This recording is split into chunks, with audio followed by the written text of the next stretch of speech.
आज एनपीओ का बेसिक्स देखते हैं। NPO means non profit organization. वैसे नॉन प्रॉफिट ऑर्गेनाइजेशंस को वैसी ऑर्गेनाइजेशंस जिनका मोटिव पैसा कमाना नहीं है। इकोनॉमिक एक्टिविटी उनके पास भी है, लेकिन उन्हें पैसा अर्न करना ये उनका मुख्य उद्देश्य नहीं है।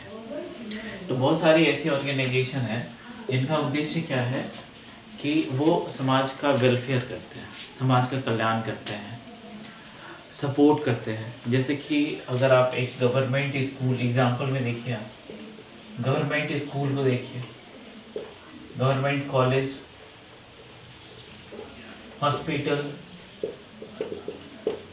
ये सब चीज़ें जितनी भी हैं, ये आपको क्या दिखता है कि ये वर्किंग कर रहा है, सेम कर रहा है। जैसे आप एक पब्लिक स्कूल को देखोगे, ठीक उसी तरीके से ये गवर्नमेंट स्कूल भी काम करती है, पढ़ाती है बच्चों को, लेकिन इनका जो फ़ी है वो काफ़ी कम होता है और कभी कभी ना के बराबर होता है compare to the private schools.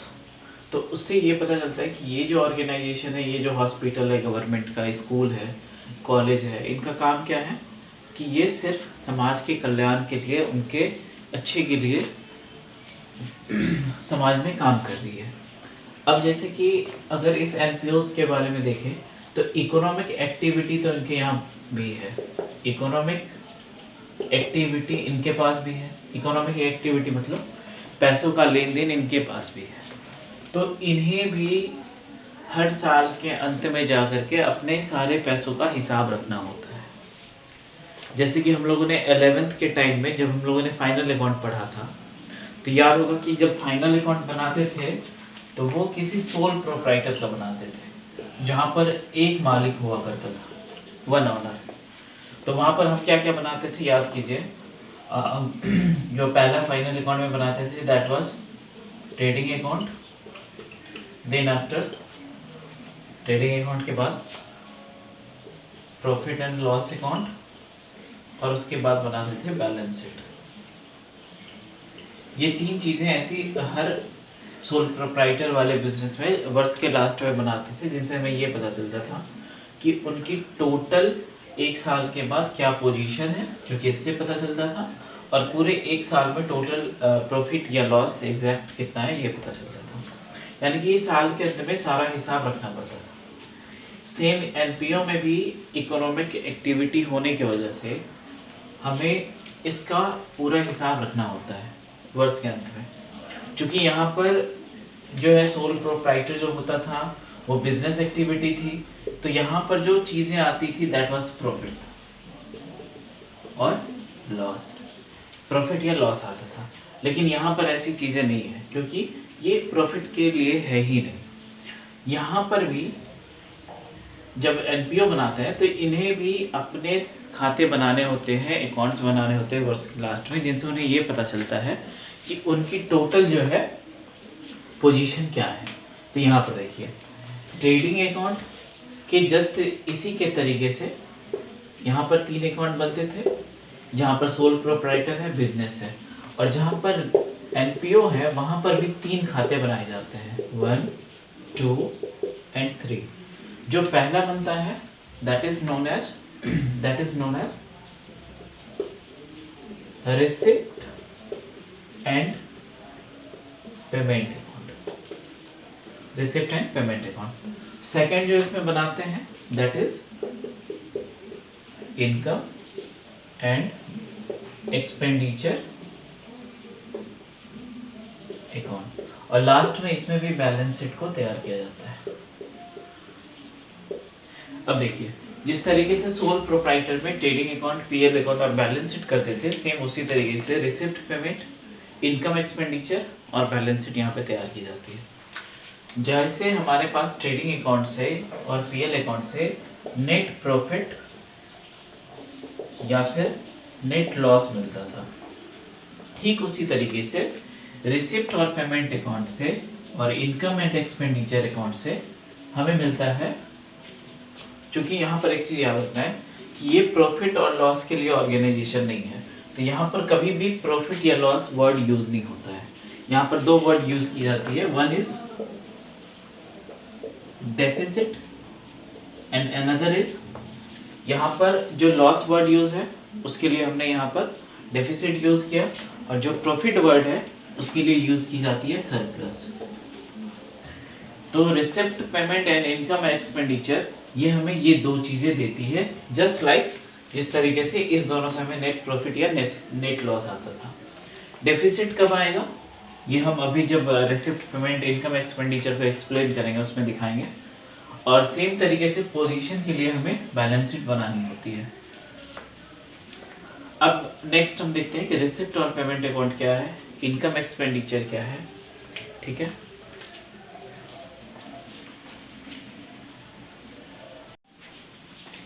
हाँ तो इस एनपीओ में हमारे पास 3 अकाउंट बनेगी, फिर से रिपीट कर रहा हूँ। पहला है receipt and payment account, second है income expenditure, income and expenditure account, and third one is balance sheet. अब इसको ये देखते हैं, ये देखिए रिसिप्ट और पेमेंट अकाउंट जो है it is just like a cash book. What was cash book? Cash book वो चीज़ था जहाँ पर हम कैश और बैंक से रिलेटेड सारे ट्रांजेक्शन्स को रिकॉर्ड करते थे। यानी कि कैश का या बैंक का कोई भी लेन देन हो रहा है उसको हम कैश बुक में रिकॉर्ड कर लेते थे। याद होगा कैश बुक में डबल कॉलम आता था जहाँ पर एक कैश और एक बैंक के सारे ट्रांजेक्शन को लिखते थे। Just like net profit organization में जो पहला रिसिप्ट और पेमेंट अकाउंट बनता है यह कैश बुक की तरह है, यानी कि इसमें ऑल ट्रांजेक्शन्स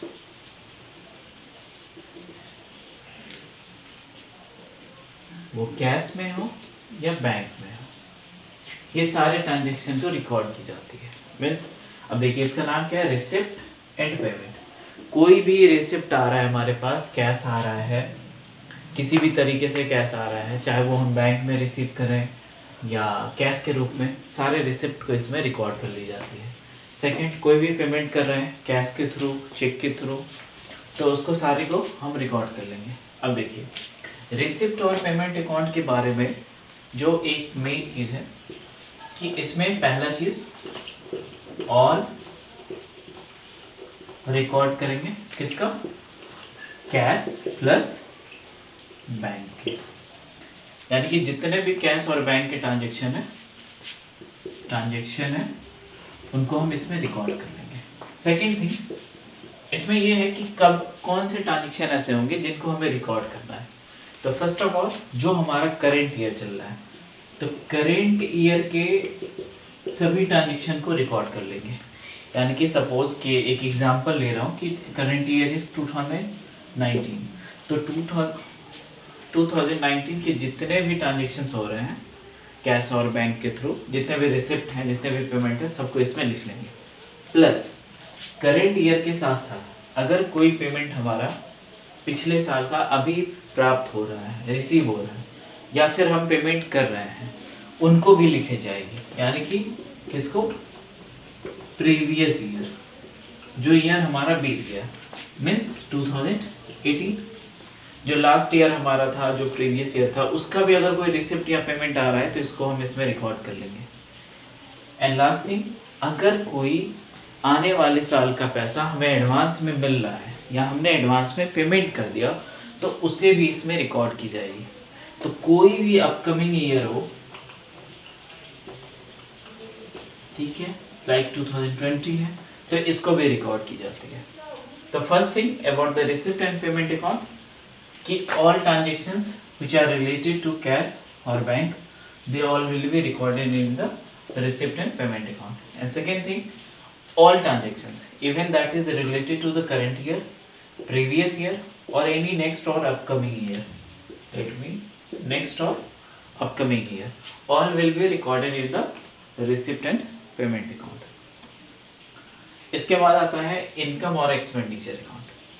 अब एक चीज़ मैं फिर से रिपीट करूं कि नॉन प्रॉफिट ऑर्गेनाइजेशन में उस ऑर्गेनाइजेशन को जितनी भी चीज़ें मिलती हैं, जितनी भी रिसिप्ट हैं और जितनी भी पेमेंट है, चाहे वो किसी भी ईयर का हो। तो हम इसको ओवरऑल एक चीज कह सकते हैं कि ऑल ईयर।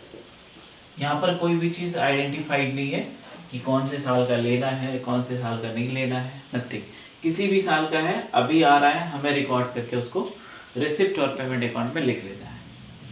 लेकिन जब हम इनकम और एक्सपेंडिचर अकाउंट की बात करते हैं तो इसमें एक चीज, हाँ, वन मोर थिंग, रिसिप्ट और पेमेंट अकाउंट में जो रिसिप्ट और पेमेंट है वो किसी भी बिजनेस में दो तरीके के आते हैं। पहला जो है वो रेवेन्यू नेचर का होता है एंड सेकंड जो है कैपिटल नेचर का होता है। तो रेवेन्यू और कैपिटल दोनों नेचर को हम इसमें रिकॉर्ड करते हैं। So third point, all transactions even that is revenue और कैपिटल। रेवेन्यू और कैपिटल नेचर के जितने भी ट्रांजेक्शन है उन सबको हम लिखेंगे। एक शॉर्ट में मैं बता दूं कि रेवेन्यू उन सब सारी आइटम्स को बोलते हैं जो 1 ईयर का है, जो बार बार हमारे पास आता है, छोटी मोटी चीजें।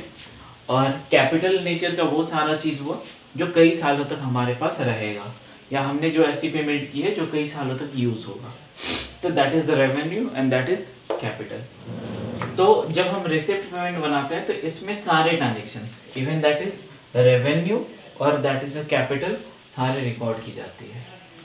इनकम और एक्सपेंडिचर अकाउंट में सबसे पहला, इनकम और एक्सपेंडिचर अकाउंट में जो सबसे पहला पॉइंट है कि इसमें only revenue, receipt and payment को लिखा जाता है। तो सबसे जैसे ये रिसिप्ट और पेमेंट अकाउंट का हमारे पास बना हुआ है, now we have to prepare income and expenditure account. वहां पर सबसे पहले हम क्या आइडेंटिफाई करेंगे, जितने भी ये ट्रांजैक्शंस हैं उसमें से रेवेन्यू नेचर की ट्रांजैक्शंस कौन कौन सी है। क्योंकि रिसिप्ट और पेमेंट के जितने भी रेवेन्यू नेचर के ट्रांजैक्शंस होंगे वो कहाँ चले जाएंगे, इनकम और एक्सपेंडिचर अकाउंट में। तो पहला जो इनकम एक्सपेंडिचर अकाउंट का चीज है कि इसमें सिर्फ रेवेन्यू, रिसिप्ट या पेमेंट जाती है। कैपिटल का जितना भी चीजें हैं वो बैलेंस शीट में जाएंगी। तो पहला चीज only revenue, receipt and payment. Second, which both are the important thing, कि इसमें जैसे कि हमने रिसिप्ट और पेमेंट में क्या किया, सभी वर्षों का जो है सो इसमें ट्रांजेक्शन्स को लिख लिया। लेकिन जब भी हम इनकम और एक्सपेंडिचर बनाते हैं इसमें सिर्फ हमें करेंट ईयर की चीज़ों को डालना है, करेंट ईयर की चीज़ों को डालना है। तो करेंट ईयर मतलब क्या, करेंट ईयर के सिर्फ रेवेन्यू, रिसिप्ट और पेमेंट को डालना है। क्योंकि इनकम और एक्सपेंडिचर अकाउंट वह खाता है जो हमें ये आइडेंटिफाई करवाता है कि पूरे करेंट ईयर में कितना टोटल हमारा डेफिसिट या रेवेन्यू है।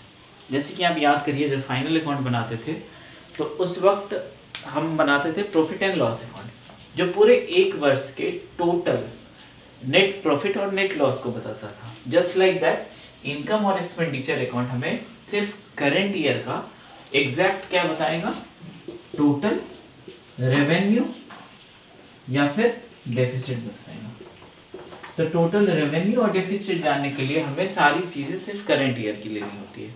और पहला जो नोट है that is revenue, receipt and payment and revenue payment only included. Let me define one more time कि एनपीओ में 3 अकाउंट बनाई जाती है, receipt and payment account, income and expenditure account and balance sheet. Receipt और payment account just like a cash book, all transactions related to the cash or bank we have to record in the receipt and payment account। तो all record, cash का और bank का सारे transaction को इसमें record करनी है। Even that is related to the current year, previous year और नेक्स्ट और अपकमिंग ईयर, किसी भी वर्ष का हो, अगर हमारे पास आ रहा है या हम कोई पेमेंट कर रहे हैं वैसा, तो हमें रिकॉर्ड करके रख लेना है। एंड लास्ट थिंग कि इसमें सारे ट्रांजेक्शन्स यानी कि वो रेवेन्यू नेचर का हो या फिर कैपिटल नेचर का हो, सबको हमें रिकॉर्ड करके रख लेना है। इसके बाद इसके बेसिक पे हम बनाते हैं क्या, तो income and expenditure account. Income और एक्सपेंडिचर अकाउंट में सबसे पहला काम क्या करते हैं कि रिसिप्ट और पेमेंट अकाउंट की जितनी भी रेवेन्यू रिसिप्ट और रेवेन्यू पेमेंट होती है उन्हें हम इंक्लूड करते हैं, उनको राइट डाउन करते हैं किसमें, इनकम और एक्सपेंडिचर अकाउंट में, revenue receipt and revenue payment. अब एक चीज इसमें याद रखना है कि इसमें जितनी ट्रांजेक्शन से रिकॉर्ड होंगी, चाहे वो रेवेन्यू की हो या चाहे कैपिटल की हो, वो सारी रिकॉर्ड कब की होगी, सिर्फ करेंट ईयर की। सारी चीजें सिर्फ कब की होनी चाहिए, करेंट ईयर की। एंड लास्ट थिंग कि इससे हमें रेवेन्यू या फिर डेफिसिट मिलता है। सॉरी मैंने रेवेन्यू वर्ड यूज किया है, रेवेन्यू नहीं होगा, यहां पर सरप्लस होगा, सॉरी। तो दैट इज सरप्लस और डेफिसिट, पूरे साल का टोटल सरप्लस क्या हुआ या फिर डेफिसिट क्या हुआ वो हमें यहाँ से पता चलता है।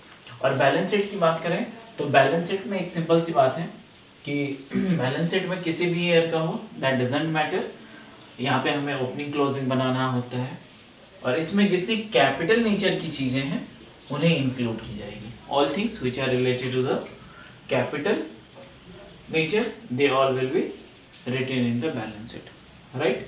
नेक्स्ट वीडियो में एनपीओ से रिलेटेड जितनी वर्ड्स हैं उनको देखेंगे और उनके एडजस्टमेंट को हम सीखेंगे। Okay, thank you. Second video देखते हैं।